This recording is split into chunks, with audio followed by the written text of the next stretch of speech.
ഇന്ന് ഓഗസ്റ്റ് 15 കത്തോലിക്ക സഭ മാതാവിൻ്റെ സ്വർഗാരോപണ തിരുനാൾ ആഘോഷിക്കുകയാണ്.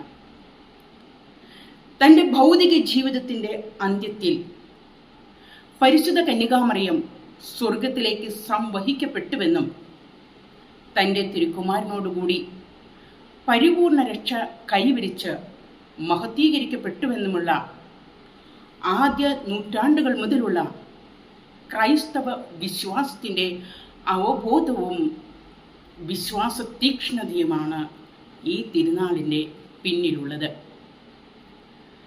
പരിശുദ്ധ കന്യകാമറിയത്തിൻ്റെ ജീവിതവും യേശുവിൻ്റെ ജീവിതം പോലെ ദൈവേഷ്ടത്തിന് സമ്പൂർണമായി സമർപ്പിക്കപ്പെട്ട ജീവിതമായിരുന്നു. ഇതാ കർത്താവിൻ്റെ ദാസി, നിന്റെ വാക്ക് എന്നിൽ നിറവേറട്ടെ എന്ന് പറഞ്ഞുകൊണ്ട് മംഗളവാർത്ത നിമിഷത്തിൽ ദൈവേഷ്ടത്തിന് പരിപൂർണമായി മറിയം സ്വയം വിട്ടുകൊടുത്തു. ഈ വിട്ടുകൊടുക്കൽ മറിയത്തിൻ്റെ ജീവിതത്തിലെ നിരന്തരമായ മനോഭാവവും തീരുമാനവുമായിരുന്നു. മറിയം ദൈവവചനത്തിന് സദാ കാതോത്തിരുന്നു. അതേപ്പറ്റി നിരന്തരം ധ്യാനിച്ചിരുന്നു. ദൈവത്തിൻ്റെ ഇഷ്ടത്തിന് സദാസമയം കീഴ്വഴങ്ങിക്കൊണ്ട് സ്നേഹത്തിലും സ്നേഹത്തിലും യേശുവിന് വേണ്ടിയും സഭയ്ക്ക് വേണ്ടിയും തൻ്റെ ജീവിതം സ്വയം ചെലവഴിച്ചു. അങ്ങനെ ആ ജീവിതം ഉയർപ്പിൻ്റെ മഹത്വത്തിലേക്കും വ്യക്തിത്വത്തിൻ്റെ പരിപൂർണതയിലേക്കും എത്തിച്ചേർന്നു. ഉത്തിതനായ യേശുവിനോടൊപ്പം തൻ്റെ വ്യക്തിത്വത്തിൻ്റെ പരിപൂർണതയിൽ ആത്മാവോടും ശരീരത്തോടും കൂടി മറിയം ദൈവസന്നിധിയിലെത്തി. മറിയം ദൈവത്തോടൊപ്പമായി. ദൈവത്തോടുകൂടി ആയിരിക്കുക എന്നതാണ് സ്വർഗം.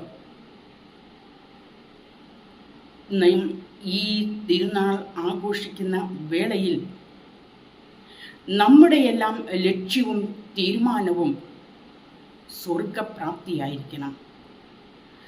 പരിശുദ്ധ കന്യകാമറിയത്തോടൊപ്പം നാമും സ്വർഗത്തിലായിരിക്കണം.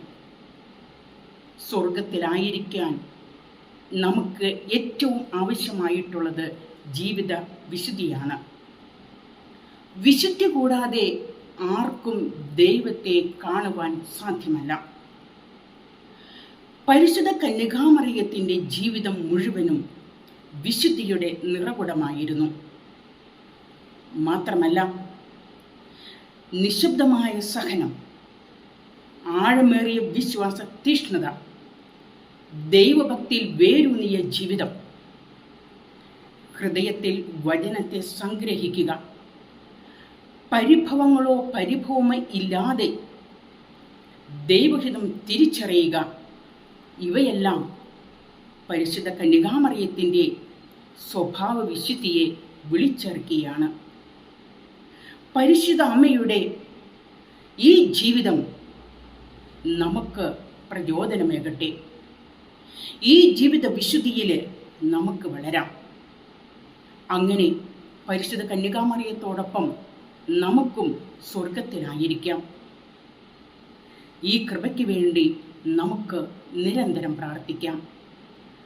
സ്വർഗാരോപണ തിരുനാളിൻ്റെ ആശംസകൾ ഏവർക്കും ഹൃദ്യമായി നേരുന്നു.